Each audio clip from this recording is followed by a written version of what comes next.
America जो उसने एक आसान हल ढूंढ लिया पाकिस्तान को ब्लैकमेल करने का और एक तलवार लटकाए रखने का। ठीक, मुझे तो नहीं ये लगता कि ये आपको ग्रे लिस्ट से निकालें ताकि आपसे अपनी मन मर्जी के पाकिस्तान बड़े अरसे से कोशिश में है कि फैटफ की ग्रे लिस्ट से निकल जाए। हर दफ़ा 3-4 महीने का टाइम मिलता है जिसमें पाकिस्तान फिर मज़ीद कुछ इकदाम करता है और फिर उसके बाद उसे दोबारा उसी लिस्ट में रहना पड़ता है। काफ़ी अरसे से हम देख रहे हैं हुकूमत पाकिस्तान की जानिब से ये कोशिश की जा रही है। जो रीसेंट खबर है इस हवाले से वो यही है कि जी 40 जो कहा गई थी पाकिस्तान को सिफारिशात कही गई थी उनमें से 31 पर तकरीबन अमल दरामद हो चुका है। तो क्या अब हम उम्मीद रखें कि पाकिस्तान निकल जाएगा या नहीं, या फिर दिल्ली अभी दूरस्थ वाली सिचुएशन ही होगी हमारे लिए?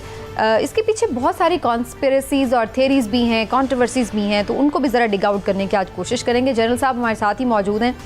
जनरल साहब, ग्रे लिस्ट से निकलने का मामला बहुत ही तवील हो गया है। हम तो सब कुछ कर कर के थकते जा रहे हैं, लेकिन ऐसा लग रहा है कि वो मानने में नहीं है। आपको क्या लग रहा है, ये जानबूझकर किसी साजिश के तहत पाकिस्तान को रखा जा रहा है, या वाकई पाकिस्तान का इन चीज़ों पर अमल करना उतना ज़रूरी था और हम नहीं कर रहे थे? देखिए, ज़रूरी तो इन एनी केस होता ही है, क्योंकि इस वजह से कि हमारे अपने मुल्क में अगर आपके कवानीन और रेगुलेटरी मेथड्स अच्छे होंगे तो हुकूमत की रेट अच्छी रहेगी, गैर कानूनी काम कम होगा।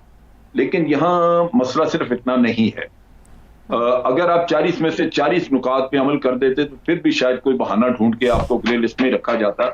लेकिन जब आप कहते हैं कि 40 में से 31 पे हमने अमल किया है, तो फिर तो उनके पास बड़ा वाज़ेह बहाना है कि आपको ये बता दें कि जनाब अभी 9 पे आपका कुछ करना रहता है। अच्छा। ये इसलिए ये मैं कह रहा हूं कि ये सिर्फ टोटली आपके कवानीन का मसला नहीं था, ये एक सियासी मसला है जहां आपको FATF के जरिए अंडर प्रेशर रखा हुआ है, और इसमें डेफिनेटली अमेरिका इन्वॉल्व है। उन्हीं के ही माँ पे ये काम हुआ।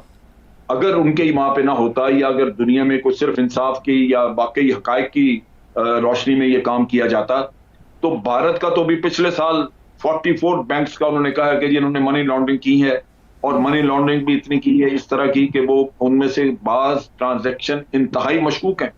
फिर पाकिस्तान ने जो डोजियर दिया टेररिज्म के बारे में, उसमें हमने मनी ट्रांसफर वगैरह की डिटेल्स और डॉक्यूमेंट्स दिए इनको कि किस तरह ये टेरर फंडिंग करते रहे हैं बैंकिंग चैनल्स बाज इस्तेमाल करके।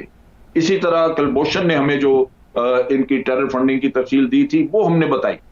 लेकिन चूंकि भारत के ऊपर उन्होंने ये काम नहीं करना, तो वो सब कुछ चल रहा है, वो उसी तरह मौजूद है, उसके ऊपर कोई ऐसी चीज नहीं। तो पाकिस्तान को ये समझना चाहिए कि अपना फायदा देख के कि वे हमें इन पे अमल, अगर हम 40 नुकात पे अमल कर लेते हैं तो इन एनी केस हम अपने तौर पे महफूज होंगे, इसको इसी तरह लेना चाहिए। FATF से कोई तवक्को रखनी कि वो आपको कोई रियायत देंगे, ये नहीं देगा। इमरान साहब बिल्कुल सही, आपने बड़ा अच्छे से उसे एक्सप्लेन कर दिया। लेकिन इमरान साहब, फैटफ से निकलना भी ज़रूरी है। अब ये तो मुझे जनरल साहब की बात सुन के ही लग रहा है कि अमेरिका इधर से भी हमें घेर रहा है, उधर से भी घेर रहा है, हर तरफ से हमारे ऊपर प्रेशर ही डाला हुआ है। देखिए, मैं तो ये कहूँगा कि हमें बार बार ना एक ट्रक की बत्ती के पीछे लगाया जाता है, खुशखबरी सुनाई जाती है कि बच्चों है कर लो तो तारू काट देंगे।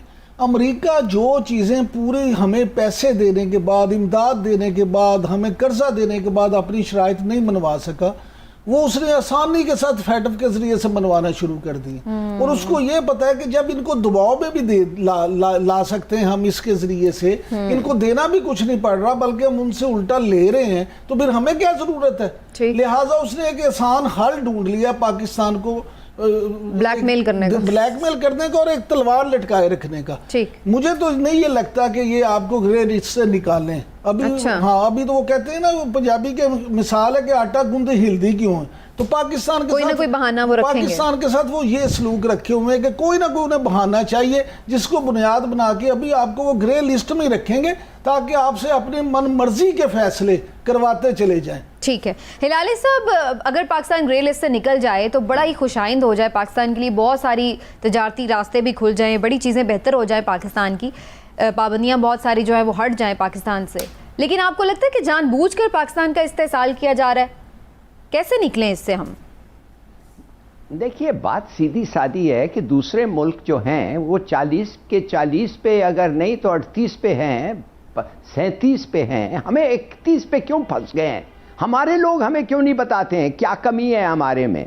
उनको तो छोड़ें, वो तो बताते हैं आपको, हर चीज वो पॉइंट आउट करते हैं हर मीटिंग पे, मगर हमारे लोग क्यों नहीं बताते हैं अवाम को कि इसमें हमारी कमी है? आखिर जवाब तो देते हैं उनको ड्यूरिंग नेगोशिएशंस के आप गलत कह रहे हैं, आप गलत कह रहे हैं, हमारे पास ये सबूत है, ये है, वो है, तो अपने लोगों को पेश करो अगर आप समझते हैं कि उनका pressure tactic. Of course pressure tactics हैं उनके पास, मगर एक छोटी सी बात ले लें, म्यूचुअल लीगल असिस्टेंस पे हम खुद मान गए, वो खुद मान गए आज कि हमारा जो तरीका है, हमारा जो लेजिस्लेशन है वो है ही नहीं इस वक्त, इसलिए उनका बहाना जो है, जो भी है वो सही है।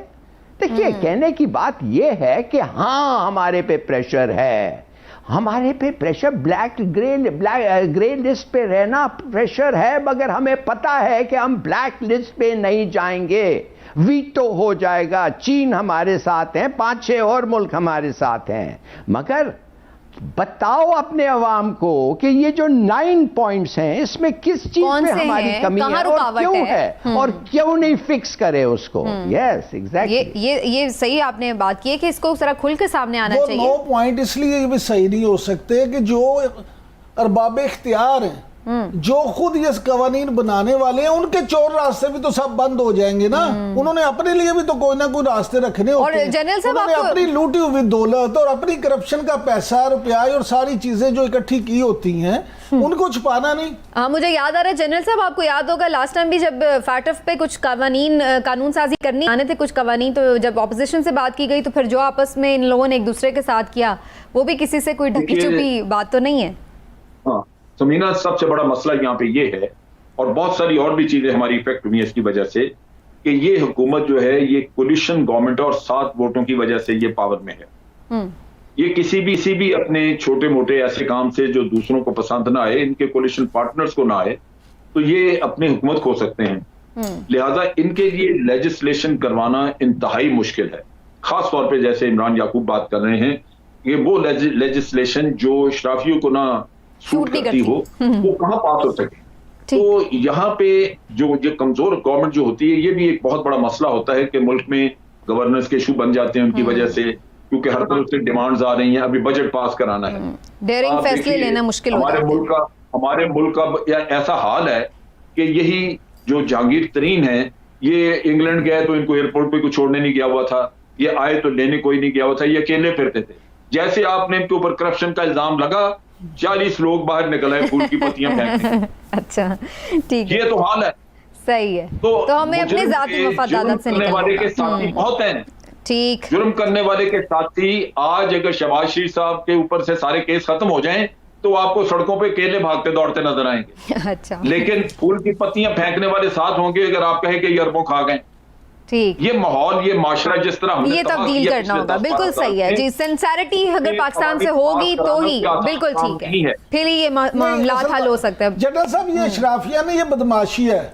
लेकिन बात ये है कि इमरान खान साहब से लोगों को ये उम्मीद थी कि जब वो वजीर आजम बनेंगे तो वो उनकी पर्सनैलिटी ऐसी थी, या हमें ये बताया गया था कि इमरान खान साहब एक ऐसी शख्सियत है। तो जनरल साहब कह रहे हैं ना कि जब उनके पास उतने हैं नहीं बात वोट, जब वो कैसे डेयरिंग फैसले उस तरीके से करें। अलमिया ये है कि वो भी मसलतों का शिकार होके कुछ कर नहीं सके। ठीक है।